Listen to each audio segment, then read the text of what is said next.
Katanya lantai 4 rumah sakit ini sudah puluhan tahun diblokir.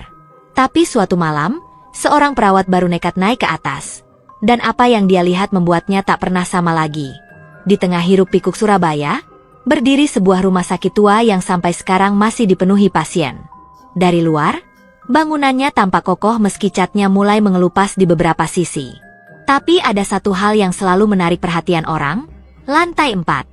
Lantai itu sudah puluhan tahun dikosongkan dan diblokir. Siang atau malam, selalu gelap gulita. Tak banyak yang tahu alasan sebenarnya.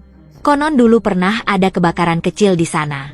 Ada juga yang bilang, seorang pasien meninggal dengan cara yang aneh, dan setelah itu banyak kejadian ganjil hingga lantai itu ditutup total. Semua staf dilarang keras naik, dan pengunjung pun hanya berbisik penuh rasa penasaran. Namanya Sinta, seorang perawat muda yang baru saja diterima di rumah sakit itu. Baru 2 minggu bekerja, ia sudah mendengar banyak cerita seram tentang lantai 4. Tapi Sinta bukan tipe orang yang mudah percaya begitu saja. Paling cuma cerita untuk menakut-nakuti perawat baru, pikirnya. Namun malam itu, saat sedang jaga malam, ia mendengar sesuatu yang tak biasa. Suara langkah kaki, pelan, berat, dan jelas datang dari atas. Sinta menahan napas. Tangannya sedikit gemetar. Rasa takut dan penasaran bercampur jadi satu. Mungkin ada kucing, pikirnya. Tapi kucing mana yang bisa menginjak lantai kosong dan menghasilkan suara langkah seperti itu? Malam semakin sunyi. Rekannya yang lain tertidur di kursi panjang. Sinta menatap ke arah tangga darurat yang menuju lantai 4. Hatinya berdebar kencang. Akhirnya rasa penasaran menang. Sambil membawa senter kecil, ia melangkah menuju tangga. Suara detak jantungnya sendiri terdengar begitu keras di telinganya. Anak tangga demi anak tangga ia naiki. Sampai akhirnya, ia berdiri di depan pintu menuju lantai 4. Pintu besi itu tampak tua, penuh debu dan bercak karat. Rantai besar melilit pegangan pintu, tapi anehnya, rantai itu tidak dikunci rapat. Dengan tangan gemetar, Sinta menarik rantai itu.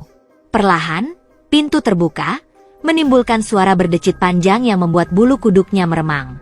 Begitu masuk, bau apek dan lembab langsung menusuk hidung. Hanya cahaya senter yang menari di dinding retak dan lantai kotor. Spray putih yang menutupi ranjang-ranjang tua tampak menguning, beberapa sobek tak beraturan. Seolah waktu berhenti di tempat ini. Sinta menelan ludah, menelusuri lorong panjang yang sunyi. Tiba-tiba ia mendengar suara lirih, seperti tangisan seorang wanita. Langkahnya terhenti.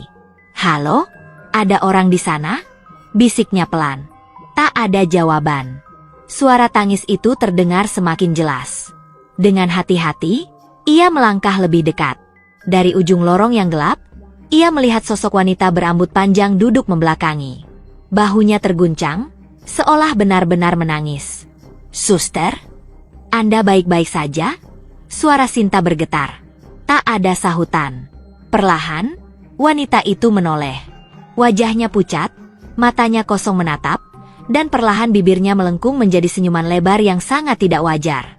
Tubuh Sinta kaku. Kakinya terasa berat untuk digerakkan. Dalam sekejap, pintu di belakangnya tertutup keras, menimbulkan suara menggelegar di lorong.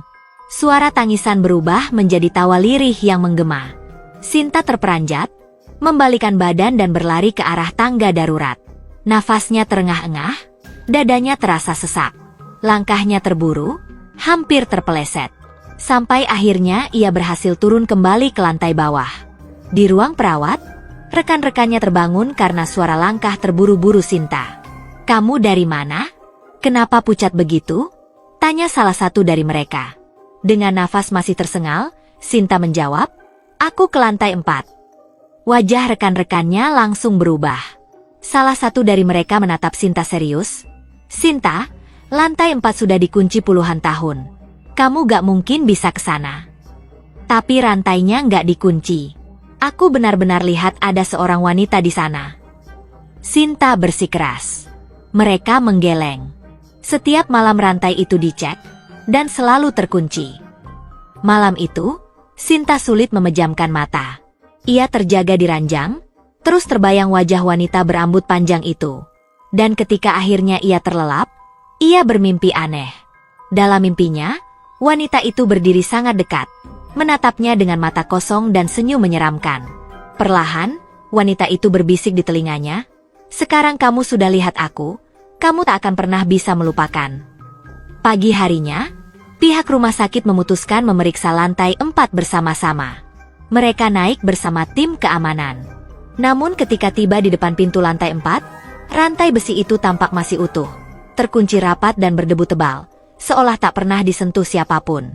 Semua bingung. Tidak ada yang menemukan tanda-tanda ada orang naik semalam. Tapi tepat di depan salah satu ruangan di lantai 4, mereka menemukan satu benda yang membuat semua terdiam. Sebuah senter milik Sinta yang jatuh di sana. Wajah Sinta langsung pucat. Tangannya gemetar. Ia yakin betul tak mungkin senter itu bisa ada di sana kalau ia tidak benar-benar naik semalam. Sejak kejadian itu, Sinta berubah. Rekan-rekannya mulai memperhatikan ia sering termenung. Terkadang berbicara sendiri seolah ada yang diajak bicara. Kadang ia tersenyum sendiri, lalu menangis tanpa alasan. Hingga akhirnya, Sinta memutuskan untuk berhenti bekerja. Ia tak pernah menceritakan dengan jelas apa yang benar-benar ia lihat malam itu. Hanya satu kalimat yang selalu ia ulang setiap kali ada yang bertanya. Dia masih di sana, menunggu orang lain naik. Lantai 4 tetap dikunci hingga kini. Tak ada yang berani lagi mencoba membukanya.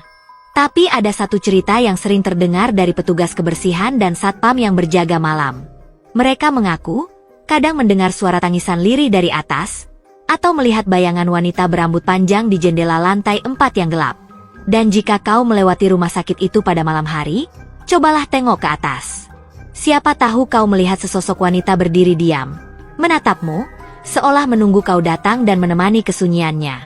Karena katanya, lantai 4 rumah sakit ini memang sudah lama ditinggalkan manusia, tapi tidak pernah benar-benar kosong.